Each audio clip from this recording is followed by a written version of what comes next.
দিল্লির এই পচা গরমে অর্ণবকে মাছের বাজারে পাঠিয়েছিলাম আর দেখি সে একটা ইলিশ মাছ এনে হাজির করেছে।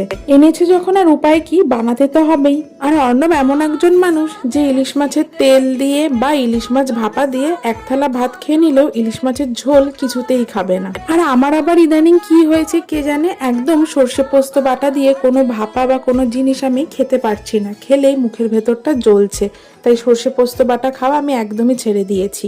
তবে মেনলি রান্নাটা অর্ণবের জন্যই করছিলাম। একার সংসার আমার, কেউ বলে দেওয়ার কিছু নেই, নিজের মন মতো রান্না করি। কিন্তু তবুও মায়ের হাতের ইলিশ মাছ, ওই যে বেগুন দিয়ে ঝোল করতো কালো জিরে ফোড়ন দিয়ে, তার যে স্বাদ সেটা কিন্তু আর পাই না। ইদানিং তো এটা মনে হতে আরম্ভ হয়েছে যে আগে ইলিশ মাছ খেলে থালাটা কেমন তেল তেলে হয়ে থাকতো। দুপুরে ইলিশ মাছ দিয়ে ভাত খেয়ে ভালো করে সাবান দিয়ে হাত না ধুলে সেই গন্ধটাও যেন থেকে যেত ইলিশ মাছের। এখন না, ইলিশ মাছে আর সেই রকম গন্ধ পাই না। রান্নার সময় বা ভাজার সময় যাও বা একটু গন্ধ হয়, খাওয়ার পর যে সেই তেল তেলে ভাবটা বা সেই স্বাদটা যেন আর থাকে না। তবে বেশ কবার বাড়ি গিয়ে দেখলাম এখন তো কলকাতার থেকে দিল্লিতে ভালো ইলিশ মাছ পাওয়া যায়। বাবা ম্যাক্সিমাম দিন বাজার থেকে ফিরে আসতো কলকাতাতে ভালো ইলিশ মাছ পায়নি বলে।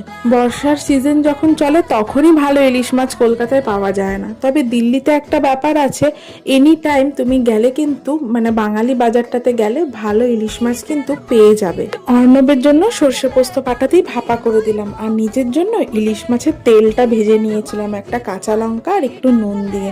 আমার আবার ওই ইলিশ মাছের তেলের ভাজাটা খেতে ভীষণ ভালো লাগে। অর্ণবকে দিলাম ইলিশ মাছ ভাপা দিয়ে ভাত, আর আমি খেলাম ওই ইলিশ মাছের তেলটা দিয়ে। গরম ভাতে ইলিশ মাছের তেলটা দিয়ে খেতে যে কি অমৃত লাগে। বিয়ের পর যখন মাইসোরে গেলাম 1 বছর ইলিশ মাছ খাইনি, ওখানে সেভাবে পাওয়া যেত না, সেভাবে কি পাওয়াই যেত না। কিন্তু দিল্লিতে এই কবছরে মন প্রাণ ভরে ইলিশ মাছ খেয়েছি। তবে আস্তে আস্তে পরের পোস্টিং এর সময় হয়ে আসছে, জানি না নেক্সট পোস্টিং এ গিয়ে কি হবে।